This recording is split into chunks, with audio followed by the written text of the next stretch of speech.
Di sebuah desa yang asri di Indonesia, hiduplah seorang anak laki-laki bernama Tio. Sore itu, Tio pulang sekolah dengan langkah gontai. Wajahnya cemberut, tidak secerah biasanya. Ibu yang sedang menyapu halaman depan rumah langsung menyadari perubahan raut muka anak sematawayangnya itu. "Tio, anak ibu, kenapa wajahmu murung begitu?" sapa ibu dengan lembut sambil menghentikan sapuannya. Tio tidak langsung menjawab. Ia meletakkan tasnya di kursi teras, lalu duduk di samping ibu.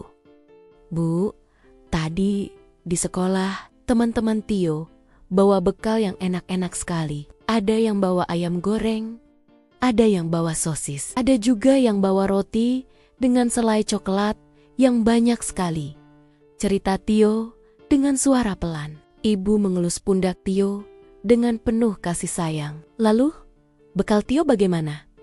Apa Tio tidak suka dengan bekal buatan ibu?" "Bukan begitu, Bu. Tio suka sekali nasi, telur mata sapi, dan tempe goreng buatan ibu. Tapi, bekal Tio kelihatannya sederhana sekali dibanding bekal mereka." "Tio jadi malu, Bu," jawab Tio sambil menunduk. Ibu tersenyum. Beliau memegang dagu Tio dan mengangkatnya perlahan agar mata mereka saling bertatapan. "Tio, dengarkan ibu baik-baik. Bersyukur itu adalah kunci kebahagiaan. Mungkin bekal kita terlihat sederhana, tapi ini adalah berkat dari Tuhan. Ada nasi yang membuat kita kuat, ada telur dan tempe yang membuat kita pintar. Bukankah itu sudah lebih dari cukup? Setiap orang punya rezekinya masing-masing. Nak, tidak perlu membandingkan apa yang kita punya dengan apa yang orang lain punya. Yang terpenting adalah kita selalu berterima kasih atas apa yang Tuhan berikan kepada kita hari ini," lanjut ibu dengan bijaksana. Tio terdiam, merenungkan kata-kata ibunya. Benar juga.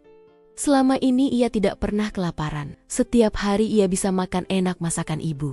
Kenapa ia harus merasa iri? Keesokan harinya, dengan semangat baru, Tio berangkat ke sekolah sambil menenteng kotak bekalnya. Isinya masih sama, nasi hangat, telur mata sapi, dan beberapa potong tempe goreng yang gurih. Tapi kali ini, Tio tidak merasa malu.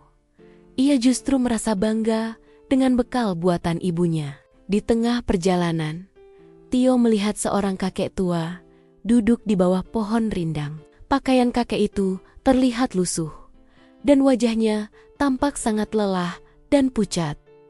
Tio merasa iba. Ia teringat pesan ibunya tentang bersyukur dan berbagi. Dengan langkah ragu, Tio mendekati kakek itu. "Kakek, selamat pagi." Kakek kelihatannya lelah sekali. "Apa kakek sudah makan?" sapa Tio dengan sopan. Kakek itu mengangkat wajahnya dan tersenyum tipis. "Selamat pagi, Nak. Kakek belum makan dari kemarin. Kakek sedang dalam perjalanan mencari kerja," jawabnya dengan suara parau. Hati Tio tersentuh. Tanpa berpikir panjang, ia membuka tasnya dan mengeluarkan kotak bekalnya. "Kakek, ini Tio punya bekal. Ada nasi, telur, dan tempe. Kakek, makanlah bekal Tio ini ya. Tio masih bisa jajan di sekolah nanti." Mata kakek itu berkaca-kaca. Ia menerima kotak bekal dari Tio dengan tangan gemetar. "Terima kasih banyak, Nak. Kamu anak yang sangat baik hati. Semoga Tuhan selalu melindungimu dan memberimu banyak kebaikan." Tio tersenyum lebar. "Sama-sama, Kek. Selamat makan ya, Kek."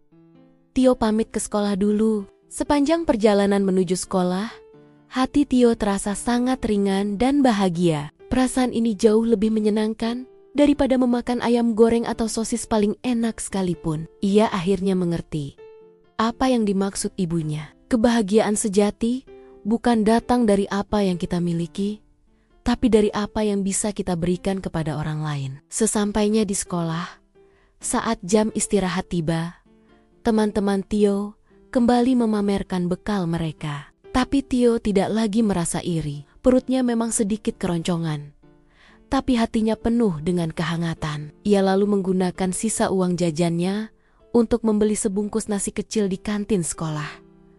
Rasanya nikmat luar biasa. Malam harinya, sebelum tidur, Tio menceritakan pengalamannya kepada ibu. Ibu memeluk Tio dengan erat. Ibu bangga sekali padamu, Tio.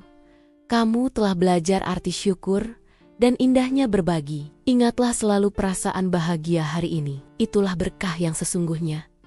Berkah yang tidak bisa dibeli dengan uang sebanyak apapun. Bisik ibu di telinga Tio. Tio mengangguk sambil tersenyum. Malam itu, ia tidur dengan sangat nyenyak. Dengan hati yang damai dan penuh sukacita. Mimpi indahnya dihiasi senyum tulus dari kakek yang ia tolong tadi pagi. Tio tahu, ia telah menemukan harta karun yang paling berharga, yaitu hati yang pandai bersyukur dan tangan yang ringan untuk berbagi.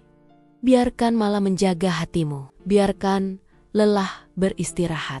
Moonstory mengucapkan, selamat tidur dan selamat beristirahat.